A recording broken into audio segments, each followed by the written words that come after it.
And I want to thank everyone. Thank you so much for joining us today. We've got an action-packed epic adventure sode for you, and we've got a Dave Avery joining us during the live show. So this will be a lot of extra fun. And if you want, there in Discord, there is a link to Riverside. You are free to join and participate in the show as well. Space Mike, you wanted to get us started with some Senate hearing stuff.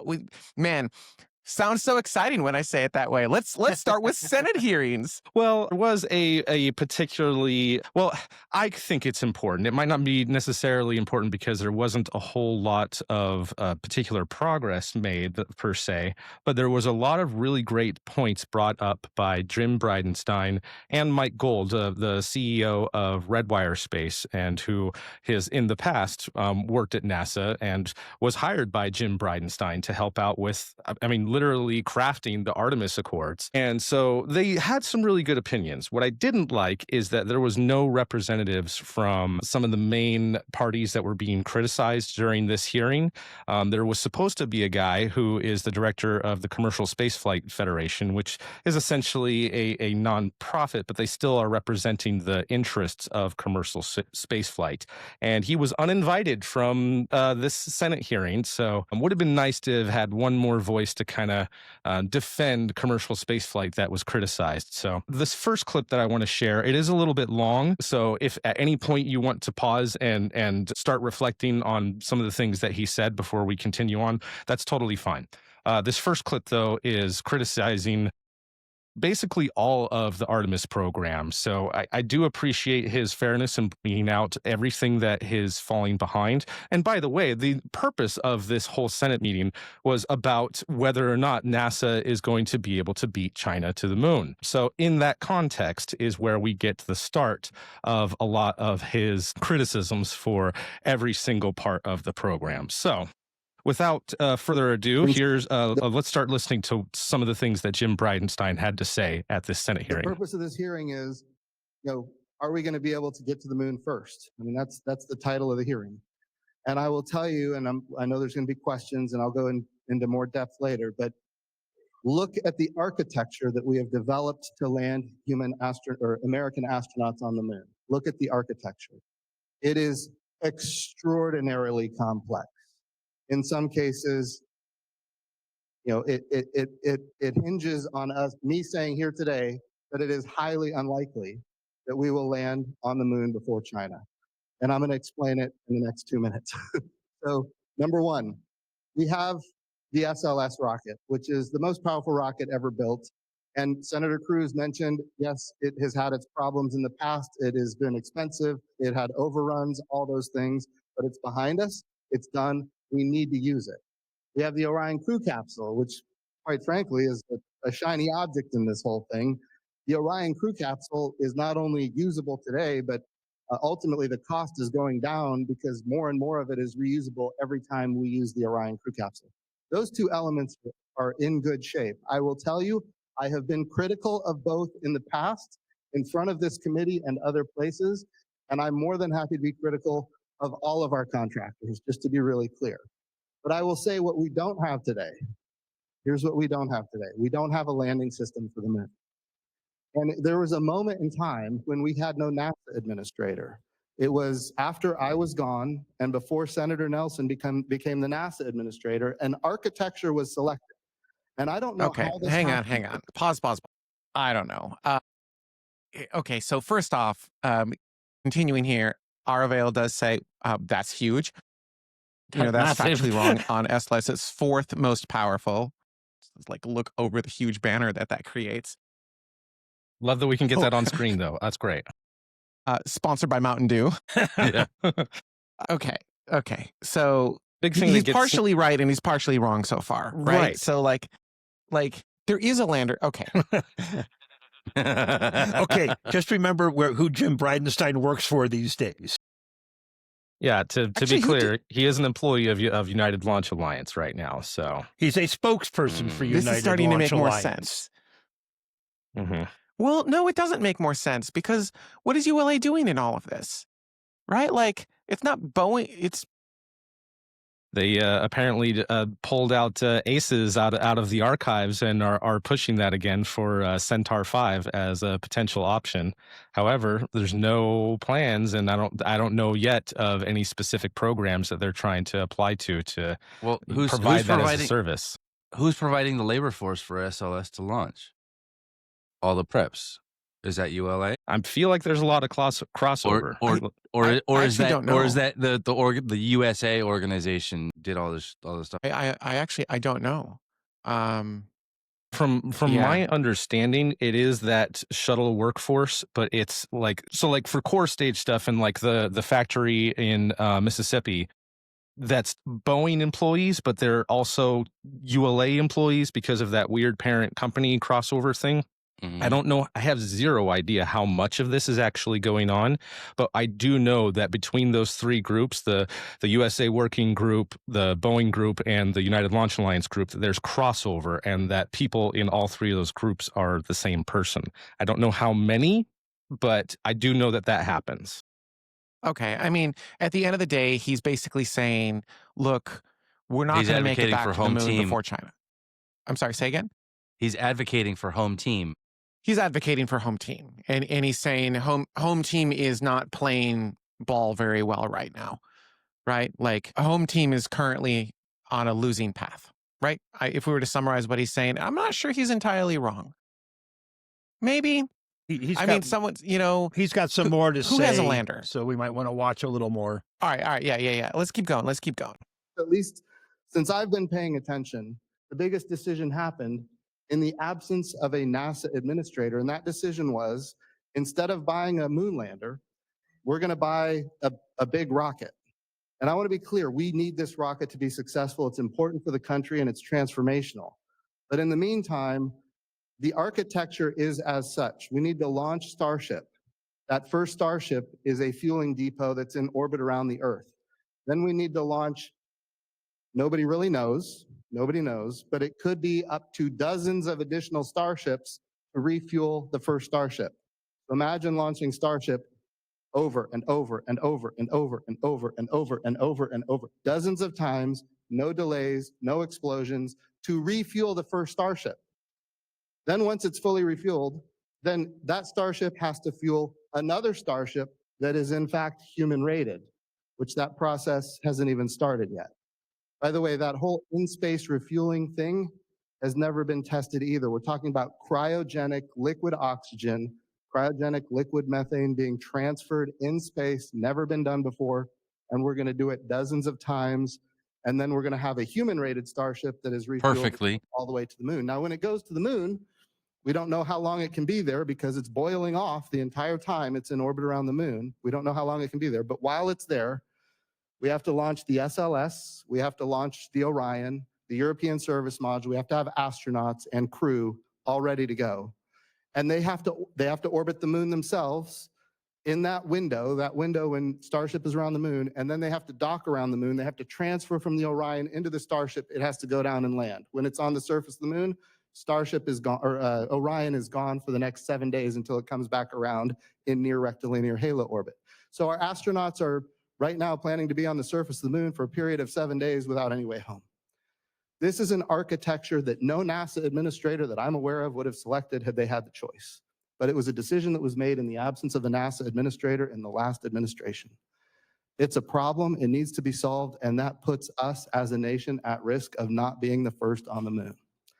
I should say the first next on the moon, because we did land in 1969 to 1972. The purpose of this hearing is, are we... Sorry, it's just repeating at that point.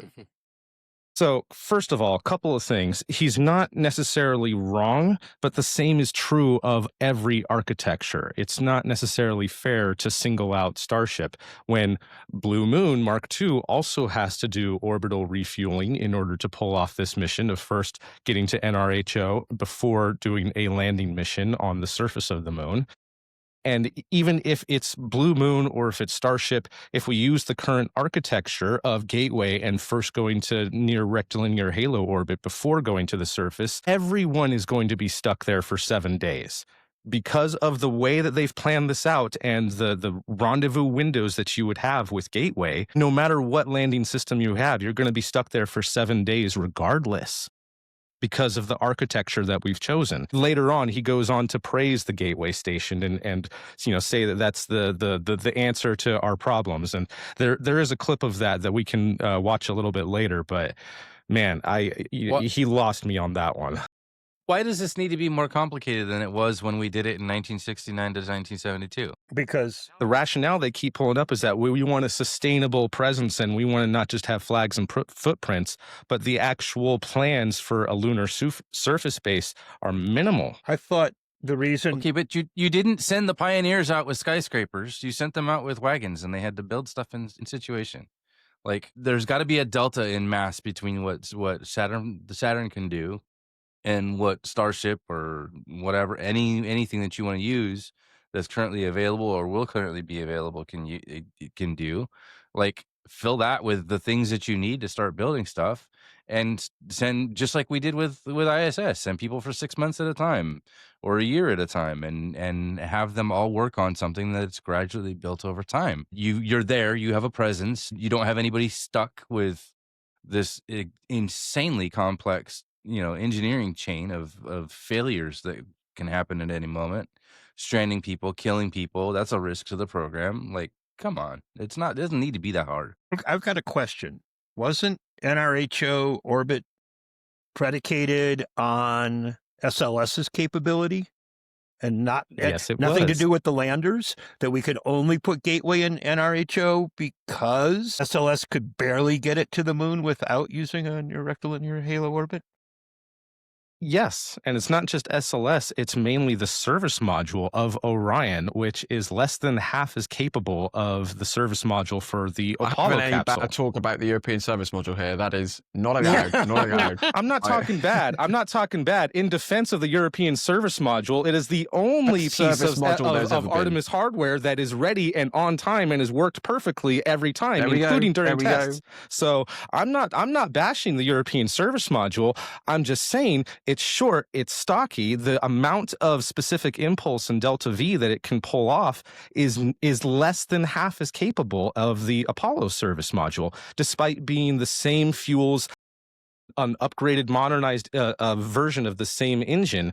And that's no fault of our European partners, who have done an excellent job of fulfilling their contractual job, I'd say. obligations for Incredible. it. It just was designed to be too small from the get-go. That was somebody who spec'd a system back at the beginning of SLS who had a weight constraint and said, well, you can only put this much in your service module. Which is why we have that design, because the SLS and the interim upper stage just was not powerful enough. So that's why we have this plan of NRHO. And under the architecture that we have, yes, it is kind of the best thing in terms of delta V and specific impulse, but gosh, is it for one way? The amount of refuelings that have to happen, the amount of logistics that have to support the infrastructure in that orbit in order to conduct surface missions and get back to Earth safely is just way too complicated. Yeah, for a single mission, for a single trip,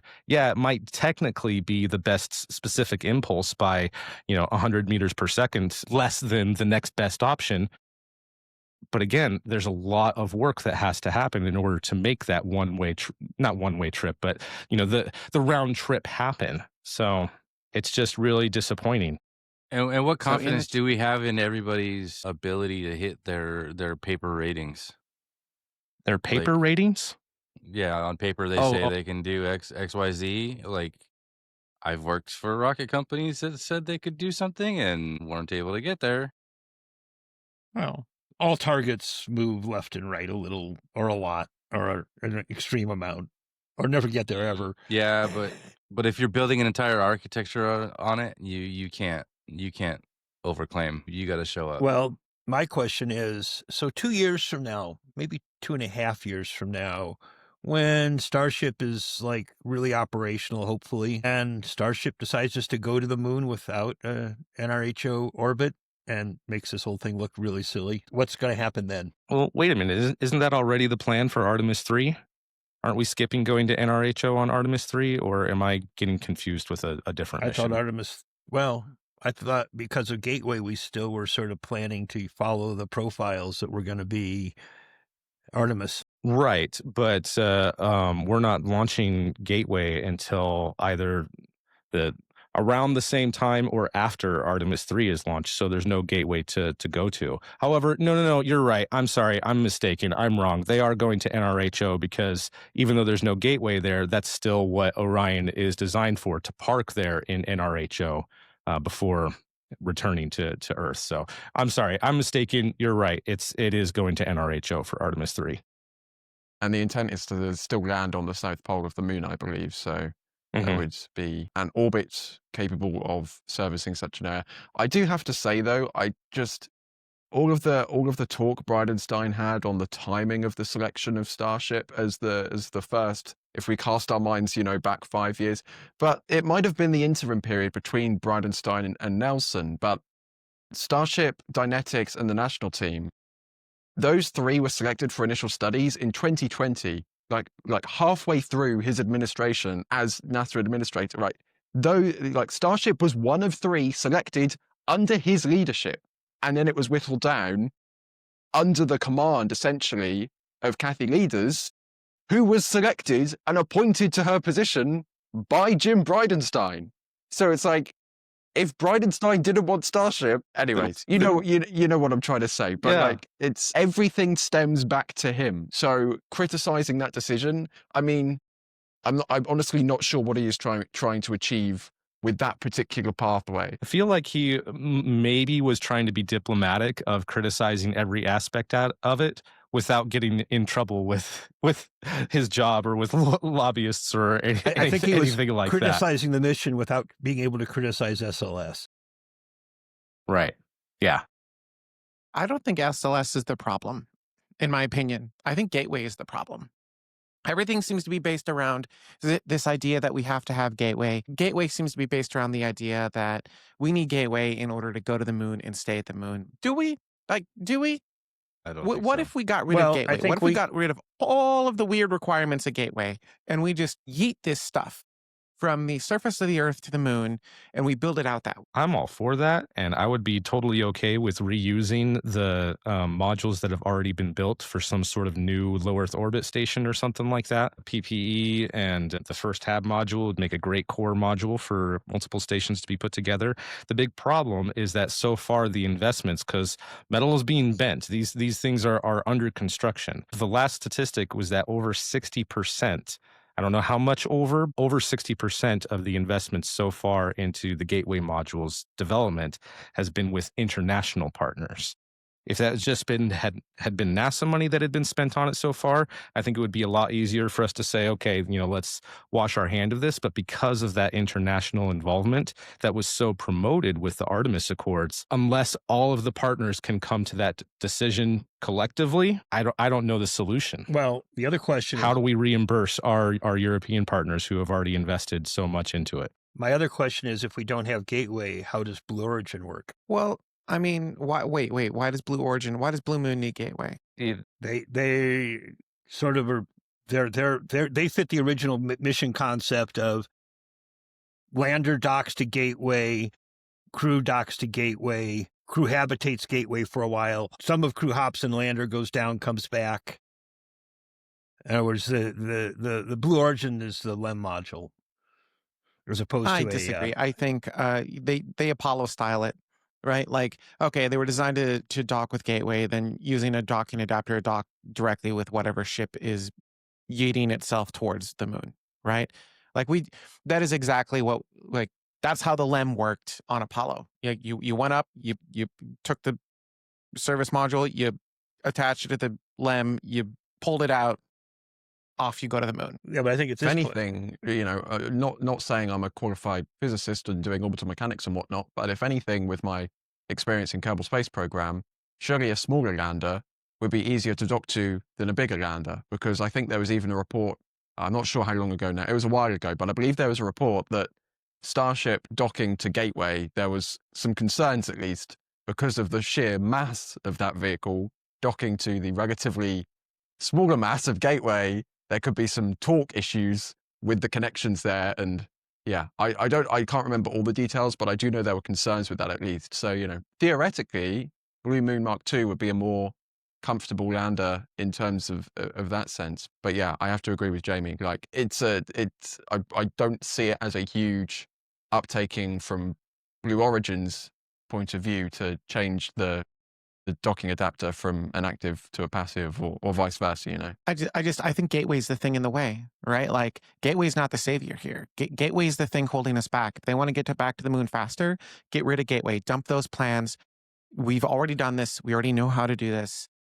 Off we go, right? Like they've chosen an architecture around this idea of Gateway because they wanted to build Gateway, not because they actually wanted to get back to the moon. Yeah. And get this, tell me this isn't the hardest cope that you ever heard. Jim Bridenstine went on to talk about the Gateway as if that is the moon base. Don't worry about surface operations. That's for commercial and international partners to worry about. The Gateway is the moon base. And I don't know. I'm really deflated after he said that. I'm just like, oh, that's the grand goal of the Artemis program? Do you have that clip by chance? I do, actually. Yeah, hang on let's just watch a that. second. I'd like to see that.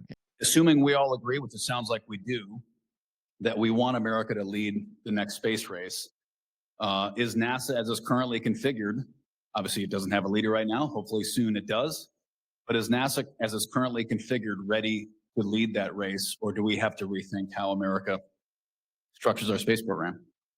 I think when you think about what has hindered us from going forward, you go back to George Herbert Walker Bush. We had the Space Exploration Initiative, which was a plan to go back to the moon and onto Mars. And then the next administration came in and canceled it. And then we had George Herbert Walker Bush was SEI, and then George W. Bush was the Vision for Space Exploration, which is a plan to go back to the moon and then onto Mars. The new administration came in and canceled it. And then President Trump comes in and says, we're going to go to the moon and onto Mars. And for the first time, the program sustained. As I said earlier in the hearing, the architecture is challenged significantly in the current format. That architecture is extraordinarily complex. It, quite frankly, doesn't make a lot of sense if you're trying to go first to the moon, this time to beat China. It does not make sense to do that. But the question is, then what do we do? And I think one thing we can do is we can say, look, we're not going just to put flags and footprints on the moon as we did back in 1969 through 1972. What we're doing now is we're going to go forward to the moon. Mike Gold, I think, correctly talked about the Gateway and how that could be basically our moon base around the moon. And then we can have commercial and international partners join that moon base to be able to have access anywhere on the surface of the moon at any time we want. We can go to the North Pole, we can go to the South Pole, we can go to the equatorial regions. Wherever the most valuable spots on the moon are that we need to go, we can go. But we're building infrastructure and we're allowing private capital to go forward and build all of the things that we can do on the surface. And that means extract resources, whether it's platinum group metals or other precious materials, whether it's helium-3 or water ice or other capabilities. I think that is transformational. And it also includes a lot more private companies. It includes a lot more international partners. And it's an open architecture system where we can actually have a sustainable path that goes forward regardless of administration. So getting Okay. I feel like There's some revisionist history in there, I feel like, as well. a little bit, but also did we get this backwards? Did we architect this all backwards because I think, obviously I'm biased, but it feels like having commercial space with NASA has been great, like truly great, right? Once NASA has figured out how to do something, handing that baton off to the commercial sector and being like, here you go, we figured this out, have fun with it, make some money. We figured out how to build space stations. We figured out how to build and fly rockets. We already know how to do these things. What do we need NASA for on those things? We've already figured those things out. We do not know how to build and deploy lunar colonies, right? So why is NASA building a rocket, something that commercial space already knows how to do? Why is NASA building a space station, something that commercial space is actively doing, right? You've got multiple space station companies doing this stuff. Why isn't NASA figuring out the lunar lander? I have not seen, okay, Blue Moon, but These things are hard. Why is NASA not figuring out how to live on the surface of the moon, dealing with the regolith? That is what NASA is phenomenal at. Why do we have them doing the things that I feel like it's all topsy-turvy, I can't even say it, and upside down, right? Like, let NASA do the hard things that don't make sense from a commercial standpoint, and let commercial space run with the things that make sense from a commercial standpoint. Completely Right? agree. Yeah, absolutely. And NASA does do really interesting studies. And even if you're just looking into the lunar based type of stuff, there's well over a dozen different concepts and uh, I wouldn't say industry studies, but more like individual studies of here's what could work, here's what's needed. And it's like, cool, we have these awesome architecture plans, even if it's just a personal proposal from someone within NASA. Let's pick one. Let's move forward on it. Let's do more with the analog studies to see if this particular setup would work. If you need some sort of human in the loop system first, before we spend money on sending something all the way to the surface to have a metric versus imperial mistake conversion that ruins the whole system. I don't know, That but doesn't happen. That's not a not thing. anymore. Not anymore. Well, Now we got bananas messing up I the mean, this system. whole thing is revisionist history in that Artemis was never meant to beat China to the moon. That all came up in the last year or so. Artemis was a staged, slow plan that didn't look at any foreign entities going to the moon. Artemis had its own plan. It was just sort of trickling out there over decades, and China going to the moon had no input to the plan for Artemis. And now we're saying this whole thing's wrong because China's going to beat us. Aren't we doing a little big revisionist history here? I mean, even if we Absolutely. are, like, it's, things change over time, right? It's cool. We've got motivation to go back to the moon, which, I'll take whatever motivation I can get. Let's use it. Let's go. YOLO, let's go, right? Come on. Let's make it happen. Let's stop talking about Gateway. Let's stop talking about these weird orbits and everything around the moon that don't make, like, okay, cool. You want to go there to stay. You still don't need these things to go there and stay. You just don't. And you've got a bunch of sunk cost fallacies going in here. Like this is the gateway that was chosen, like, or this is the architecture that was chosen. You don't have to use that. And my other point is, if this is a goal that you want to accomplish, then fund it. Ariel is actually correct. China is can I not hit the button? China's these banners are huge. China's very likely going to beat us back to the moon. And the scariest part is we blew a 60-year head Mhm. start. Not wrong. Like, we figured out how to do this in the No, we figured out how to do it in the 50s. We accomplished it in the 60s. Fair enough. Which brings up a point. I was thinking about this the other day. Even if they do beat us back, I'm not really that concerned until they get to their 7th human landing. Then they'll have Why surpassed us because 7? we only have had 6 landings so far. We've only had 6 human landings missions that actually went to the moon, not counting Apollo 13 because of obvious reasons. And once they get to Lonyu number 7 or whatever, that's when I feel like we've lost the race. Because yes, we already were there and back over 50 years ago. But once they surpassed what we've already done with our flags and footprints missions, that's when I get upset. Is it 6 landings or 12 people? Either or, I Nuance. guess. But I mean, Nuance. I thought that their Lonyu was only for 2 people. Is it supposed to be for more people? Well, their current lander is, but nothing says they can't be working on a bigger one. Sure. But All right. Anything else on this topic that we missed? Because I feel like we're not going to solve this here. It feels a little bit weird. Just getting and depressed. yeah, a little bit, right? Like, yeah. happy Sunday, everyone. Happy Sunday, everybody. Well, there was one more quick clip, at least the beginning of, that I wanted to play for you guys, more just for levity's sake than anything. This is what I was talking about earlier of Jim Bridenstine defending science, possibly under duress. So 100%, we need to do appropriations. I do worry that when we think about how we get the NASA funded, the reconciliation bill went a long way to supporting human spaceflight. There's a lot of other parts of NASA that are critically important, And I would say the Science Mission Directorate largely is not partisan. It's not political. There's a lot of bipartisan consensus around it. We're, we're talking, the gentleman behind me, Bill Nye, he does not like my politics. You're probably aware of this. But I will also tell you that he and I agree strongly that we need planetary defense. We need the ability to look out in space and see large objects that could really hit Earth and do it damage. And not only that, but we need to be able to intercept those if necessary. And that's what our space program is capable of doing. It's an element of the Science Mission Directorate inside NASA, and it needs to be funded. But all this capability largely comes from our ability to do planetary science. When we go to Mars and we land on Mars and we go to every planet in the solar system, these are unique capabilities that only this nation can and has done. Every planet in the solar system. And beyond that, we've got missions to the sun for heliophysics, and we've got astrophysics. I got beat up in this committee, Senator, a lot over the James Webb Space Telescope. But I will also tell you that now that it's in space, everybody knows that it sets America apart from the rest of the world by 50 years when it comes to physics.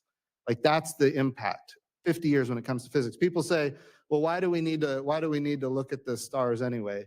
There's a great story I like to tell about Einstein and his understanding of time-space continuum, which ultimately is critical for how we use GPS today. Basic science resulted in us understanding time and space in a way that we otherwise wouldn't, and it enables GPS to function. That's the type of science that we get from NASA, and that's the type of capability. James Webb, we're going to learn things about things like dark matter, and which I hate to even use that term because nobody really understands it or knows what it is. But dark energy and all these different capabilities, we're learning things that have never been discovered before, and it sets us apart. So yeah, that was pretty funny. It was awkwardly funny. You see Bill Nye kind of whatever, then just he said science. Science Mission Directorate. Say Bill Nye, the side-eye guy. Kudos to Bridenstine, though, for trying to save planetary science by reframing it, right? Like, that was clever. Like, he kind of reframed it almost as like a military protect the planet from an outward threat, not protect the planet from climate change sort of thing, right? Because everyone thinks planetary science, climate change. And he worked on reframing that. And I was like, aha, I see what you're doing. That's clever. I love it. I love it. Yeah. And he's not wrong. I mean, I feel like that's a huge, important thing. I mean, one of the most exciting missions, one that I'm most excited about, is Neo Surveyor, and getting even more data about all those near-Earth asteroids and which ones are potential impactors or not. And if not, then which one can we go mine? So, yeah, completely agree. I think we're all in the same boat. I wish Jared was here to share his opinions about this, but I think we're all in the same boat. I was definitely a James Webb hater. I was so frustrated that it was taking up as much, if not sometimes more, of the budget than SLS was. And I'm like, we only have these two things. For years, we only have these two things, and we get pennies for everything else.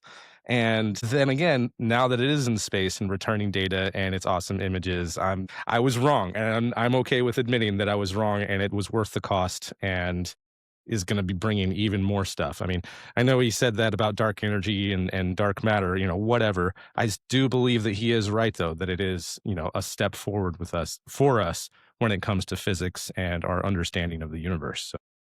How we used to make fun of Jared for James Webb. It was like 1,000 things have to go right, or what was it? Does anyone remember?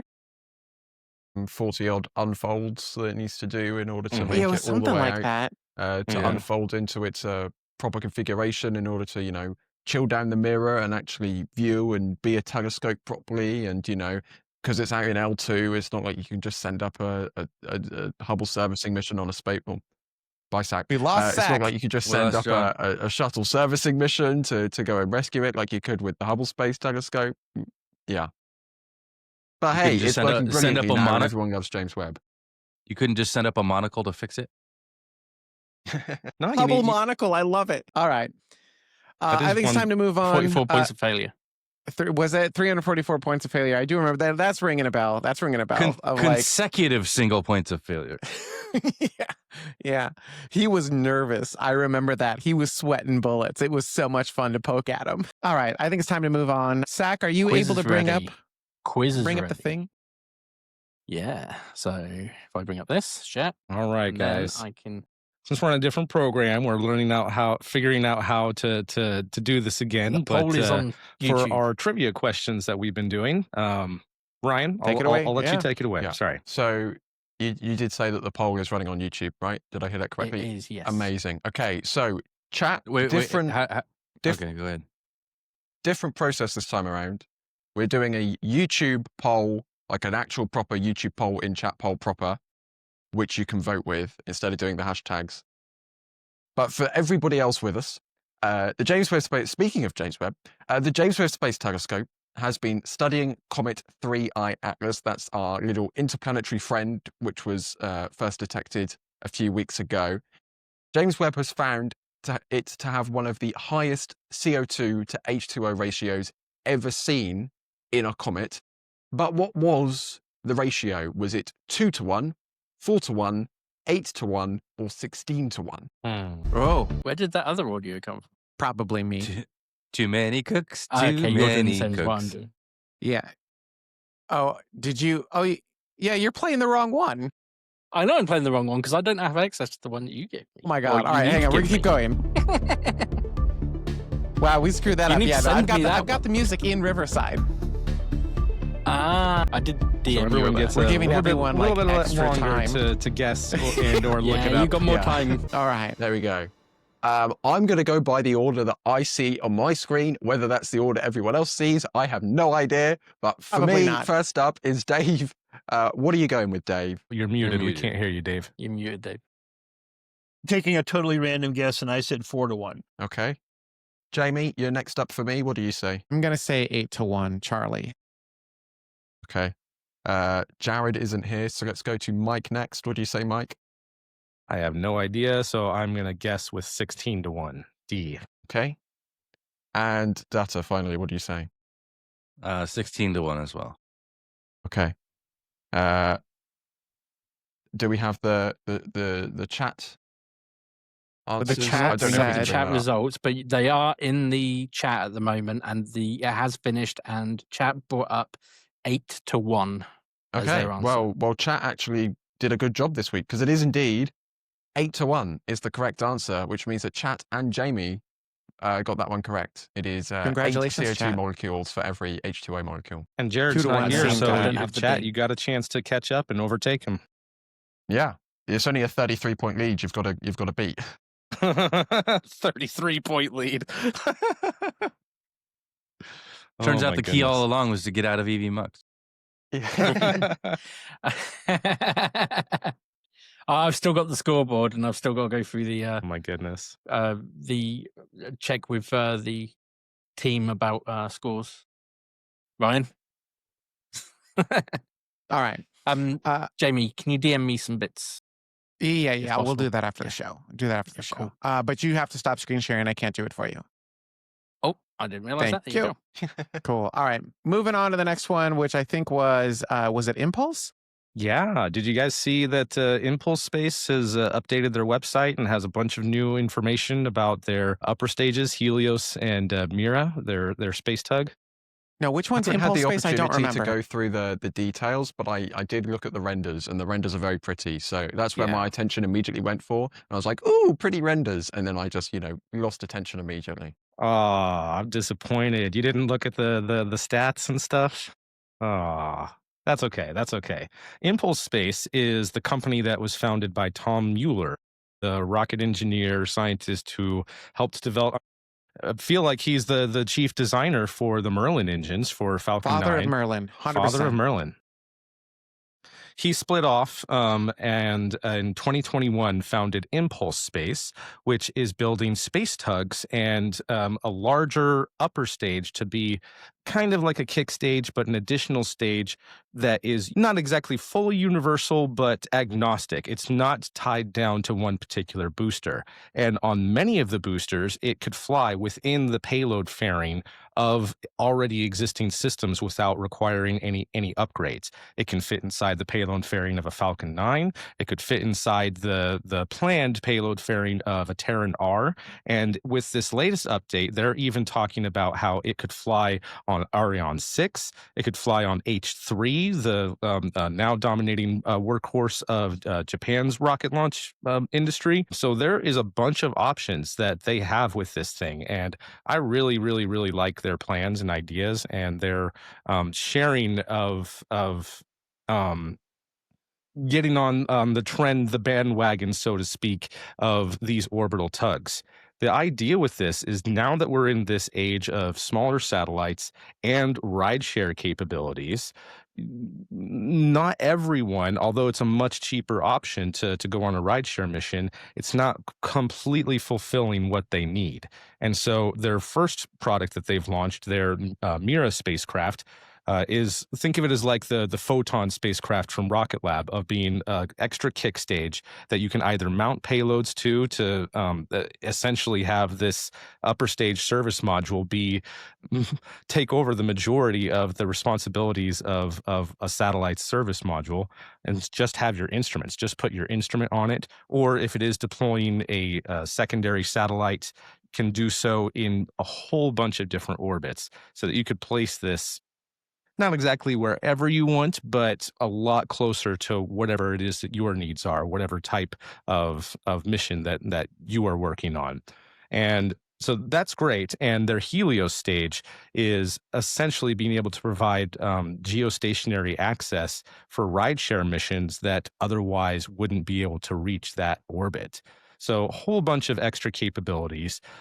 There's thrusters for this. They're safe thrusters, which are on the Mira spacecraft, are being used on the Haven spacecraft that VAST is working on, their commercial space station modules. They've got a couple other customers that are using their safe thrusters on their satellites as well.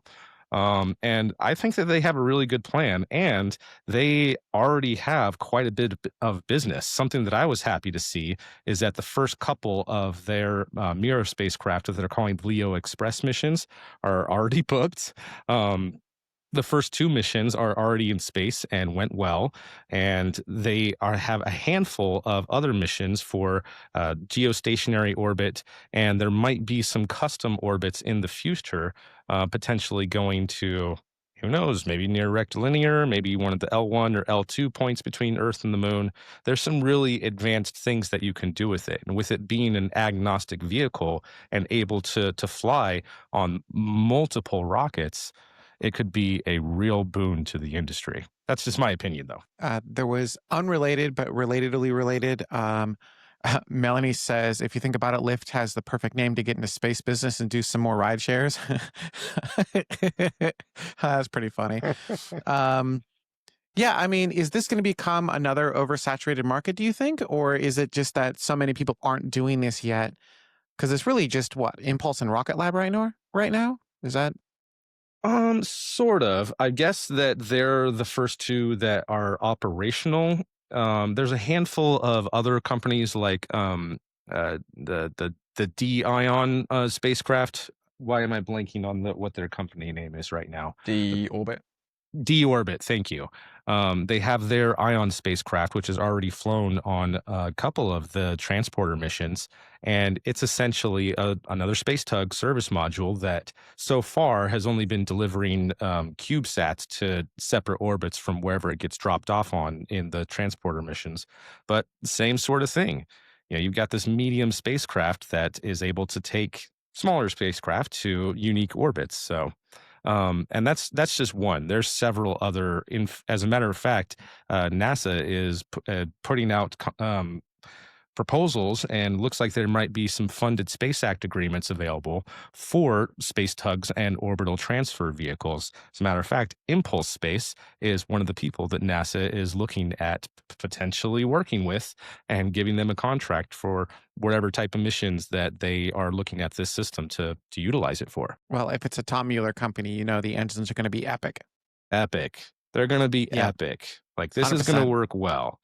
And did I mention that this is using liquid oxygen and liquid methane? So it's already compatible with if it is launching on a Terran R, or if it's, I mean, there's some really cool things that they could potentially do with this.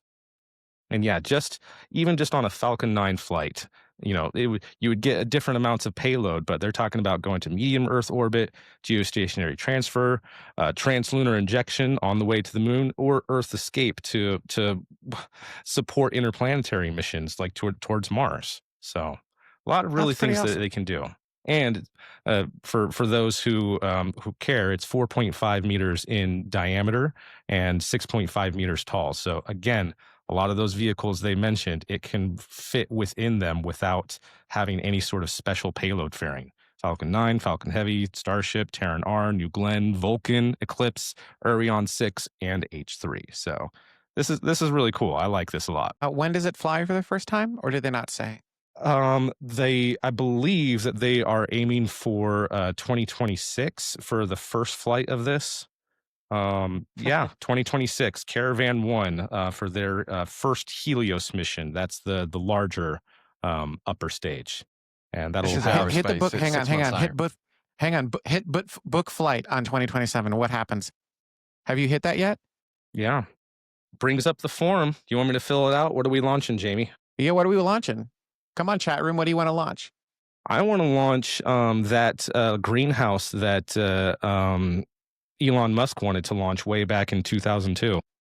That's what I want to launch. Let's that's finally get that effectively greenhouse SpaceX going. Yeah, it's effectively how SpaceX was formed, right? Like he wanted to put a greenhouse on Mars, and he went to NASA and he was like, "Hey, I want to do this," and they were like, "No, we have no plans to go to Mars."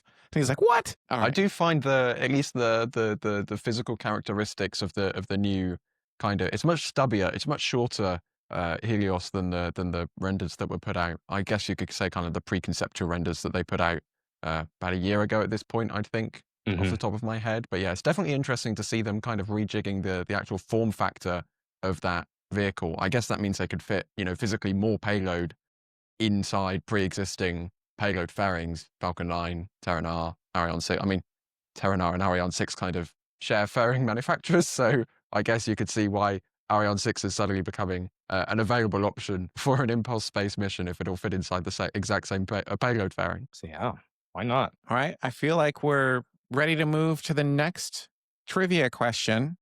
Zach, are you ready for the next trivia question? I am ready. All right. So if I I've do got the music this this- time. Polls ready and everything to go. Hit the So there button. we go. Here we Ryan, go. take it away. Okay.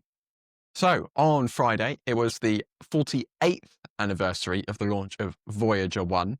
But what launch vehicle did it launch on? Was it a Titan 3C, a Titan 3D, a Titan 3E, or a Titan 3M? I didn't know there were this many different types of Titans. Are we going to keep up that point scoring streak, Jamie? Probably not.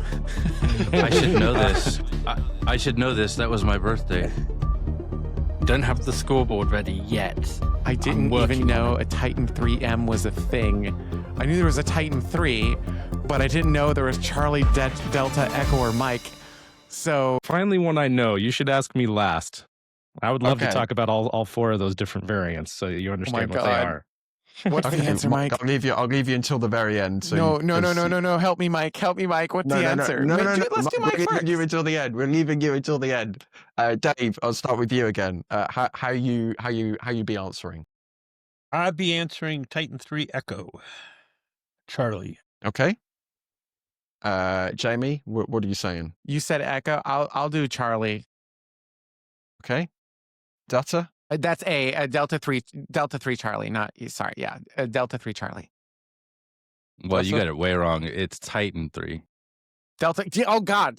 Yes. Titan. I'm just making up words now. Oh my God. This is Negative yep. point for picking an answer not on the list. Yeah, there we go. Negative point. Titan 3C. Okay. And let's do chat room first, actually. What has chat answered with? Chat room went for Titan 3D. So option B. Okay. BS is here too, and has to answer as well. It's Did been a they? long time since Uncle BS has been I here. see chat room tied. I see chat room tied between Delta and Echo. Delta and I do Echo. too. I do too. It says that out of 37 votes, more went for Titan 3D, even though Okay, it's the cool, same okay. percentage. So can I go We're ahead, waiting for or I don't Dutta, want to aren't steal we? your thunder of taking the correct answer? I don't know if Uncle BS has got the microphone turned on. I Yeah. always had something irrelevant to say. Hi, everyone. Long Hi. time. I'm gonna be a weasel and just go with B because contrary is my middle name. Okay. All right, so we've got an A, a B, a C. Mike, Mike, you're up Mike, next. do you wanna bring home the answer you're very confident with? I am very confident in the answer of Titan 3E. Well done, Mike. You got it right. Yeah. Dang it. Where's my calendar? Voyager What's the 1 difference? launched on a Titan 3 Centaur. The upper stage was a big thing. Titan 3 A and B didn't have solid rocket boosters. Titan 3C was the first one that had those big solid rocket boosters on the side of it. And then Titan 3D, technically D, was the same configuration but with optional third upper stages. Could either use the IUS that also flew on the space shuttle. There was a space tug service module for one of the Mars probes, and then their other more popular one, Trans Stage. That was one of the main upper stages that they would use for Titan. Centaur was for, of course, the Atlas family, and they figured out a way. There was only a handful of these that flew. I want to say like 7 or 8 of them or something like that had a Centaur upper stage instead of Trans Stage or IUS. And that one was called not 3C, which would have made more sense, but E, Titan 3E for the Centaur upper stage. And 3M, by the way, was a study that never actually flew. It was, I don't even remember what the upgrade was supposed to be at this point. I think it was 3M is a another upper company. stage. No, 3M is a company in They- Minnesota they that stands also for made Minnesota wonderful Mining and tape. Manufacturing. But, you They have wonderful chemical product. Mm-hmm. They poison the planet. And everybody's favorite post-it notes. Mm-hmm. And we can't even tell how much they poison the planet because there's no control group. Mm-hmm. That's a different show. That is a totally different show. But like, yeah. All right, moving on. I believe we've got. I think they provided God, opportunity. how many acronyms can we get in one banner? We've got RFP for LEO destinations. It's a request for proposal for low Earth orbit destinations. Oops, I hit the button again. Yeah, I don't know how what many. are low Earth orbit destinations? Space Mike, isn't it be Earth? Well, yes, but that's the clever name that they've come up with for the commercial space station program is LEO destinations. I kind of like it. I don't mind that name. However, their development program, like you remember with the COTS program, the commercial cargo program, there was first CC Dev, and then no, that was commercial crew. There was COTS, and then commercial cargo, and then commercial crew. But first it was called CC Dev, then CC ICAP, and all those weird acronyms. So for their development program, it's, I believe, destinations, development, and I forgot what the third one is, but their acronym is C3DO, which is horrible, but No, boo. for the LEO destinations program. They're trying that Star Wars adjacent C3PO thing, and they just failed. That's a hard no from me. Mm-hmm. If it was actually C3PO, I'd be fine with it, but nope, not necessarily. One of the cool things about this is that there has already been the first phase of this that has delivered money. The 2 companies that got it, the lion's share went to Axiom Space, and that's where all their contracted money is coming to first dock their first module to the International Space Station. And then lots of funded Space Act agreements and a handful of unfunded Space Act agreements for Orbital Reef, funded Space Act agreement for VAST. There was even money given to Northrop Grumman, who eventually quit and joined the Voyager space team, which is former NanoRacks, now Voyager Space, and teamed up with Airbus after they dropped Lockheed Martin as their partner. It's been a whole saga already. And so the phase 2, what the expectation was, is that there would still be 2 companies that would receive the lion's share of the contracts and or down selecting to just one. And because Axiom received the lion's share of the money in the first round of it, that they hopefully wouldn't be giving as large of an amount one of the other companies would.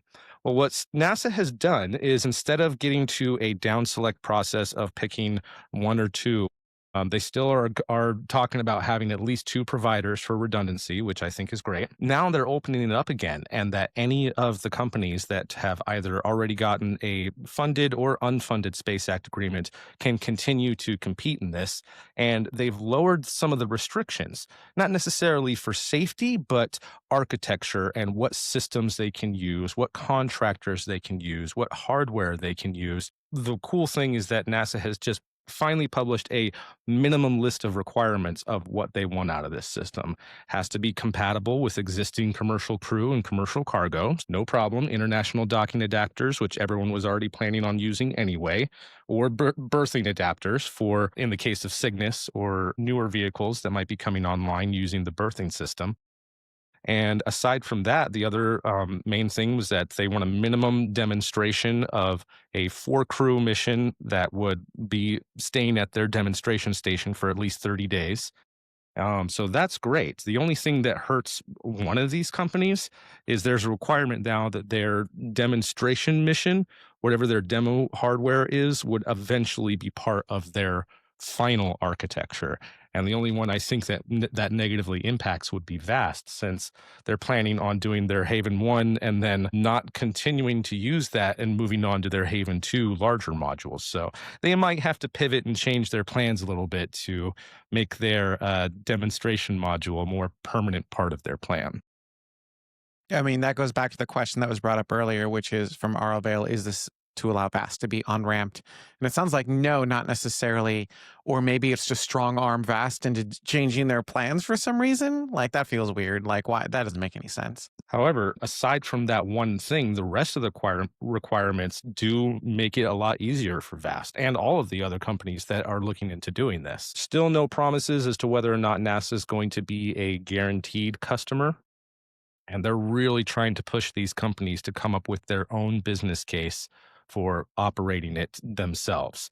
They're willing to take on the role of having a shared operational responsibility in terms of mission control and logistical planning and whatnot, but they would rather the companies do it themselves and would rather have a fully end-to-end service, which none of them have right now, but maybe someday they would. So most of the technical and safety requirements, it's not like they have taken away any of the safety requirements. They're just opening up the door of here's what we want for safety requirements, and we're leaving it up to you, the companies able to bid on this, of coming up with a solution yourself of how to meet that standard instead of us telling you over and over and over again how to do it. So it's sounding like that things are actually, that some of this talk has actually been backed up and that we're trying to accelerate these programs and figure out ways to work with industry to make this stuff happen sooner. I mean, the biggest part of this is that it has to happen before the end of the International Space Station by 2030.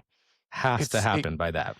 It's so weird to me, just going back to the first segment, where NASA is like, hey, we trust all y'all with commercial crew stuff. So, or not even commercial crew with yeah, that too. But like, here, help us build rockets. You got, commercial, go build space stations. But when it comes to sending humans to the moon, we'll build our own rocket. We'll build our own lunar space stations. I know they're basically the same tech, but we have to do that part. Now, the thing that no one has really done, like, we're not going to do that part. You guys do that part. It's all backwards. It doesn't make sense to me. And another great NASA should be doing the things that nobody's ever done before. That's what they were started for. Remember, SLS is not being built because NASA wanted to build it. SLS is being built because the people that fund it said, you go build it because we want it built in our districts. And that has nothing to do with who makes the best decisions and who should be doing the best things. It's all politics. Yay, we won't go there. Yeah. Have to play the game a little bit. Even their original argument of saving the jobs and all of that is completely moot. Out of the 15 to 45,000 jobs that they were trying to save with SLS program, there's less than 1,200 of those people that are still there. So that whole argument of protecting the shuttle jobs is SLS they've either retired or moved on. SLS took so long. Everybody that worked on Apollo is my age. We're all retired. Stan J says SLS gateway bashing never gets old. I mean, they make it easy. Right? Like a non-reusable, insanely expensive rocket that whatever. I mean, even Sean Duffy called an all hands meeting and was basically saying, guys, we don't have a moon program. $4 billion a launch is not a moon program. What are we doing? We got to fix this. Doesn't have any answers yet. I do appreciate that he's willing to say that he doesn't know, but I'll say this for him. I do really appreciate his enthusiasm and his raw attitude of trying to rile everybody up and get them to come up with solutions. I think it's great that he just nominated Amit Kshatriya as the associate administrator. That's the number 3 person at NASA. However, I'm not sure. Like he's a very well-spoken guy, and he's able to explain a lot of these complicated concepts in layman's terms and in understandable ways. For the past several years, he's been part of the department within NASA that has been coming up with the plans for all of the Artemis missions. And no offense, Amit, but it hasn't exactly been an inspiring plan. However, he was only the deputy of that department. He wasn't in control of that. So, I don't know what those meetings looked like. I would love to be a fly on the wall to see if he was advocating for stuff or not. So I don't know how this is going to go. But one thing is for certain is he's definitely aligned with the whole human exploration and will align politically with these ideas of getting back to the moon and Mars to beat China. I'm sure he doesn't care about that, but more just advancing human spaceflight. So we'll see. I'll All right, on that note, I think we're winding. Go ahead. I'll start believing any of this when they start taking funding seriously. I've got one more side note. Isaacman was spotted at the White House this week. Mission undecided, mission undeclared. Yeah. Don't know why, don't know what, don't know how, but Jared was there for some reason. Yeah. On that speculative note, I do think we're winding down. Did we board? We didn't put the scoreboard up. Ready. I've got the scoreboard ready, and there you go. Let's see what it says. The committee decided to trademark your 0 score, Jamie. Well, aw. All right. So in the lead remains Jared, even though he wasn't here, with 35 gigarams. Then Space Mike is. Oh no, I'm sorry. The chat room is number 2. Go. All right. Rock on chat room. Well done. And then number 3 is Space Mike. Number 4 is Dutta.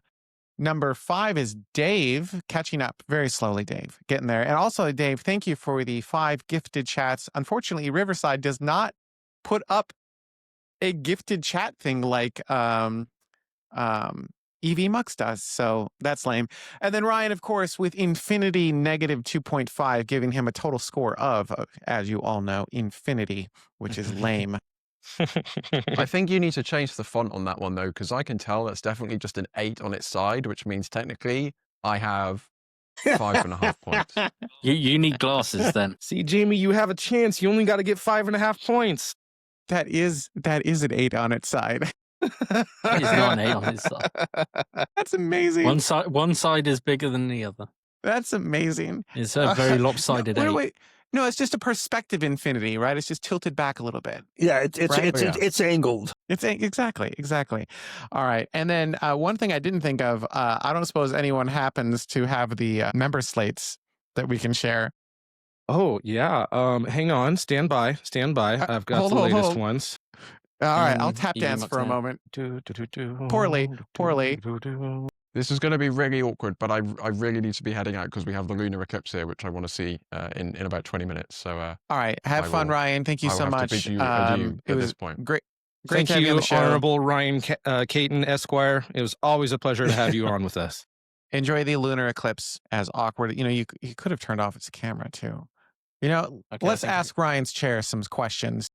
This is bummer. He turned off his camera. This is the best I've got.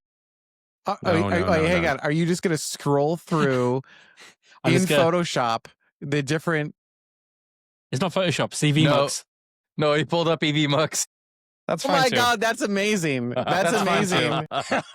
So if anyone ever wants to see what the EV Mux interface looks like, So I don't think we updated the slates either, which is super No, bad we on us, and I'm haven't, so no. sorry. So anyhow, I don't even know if you can read. You can read these on YouTube. This is working. We'll figure something else out.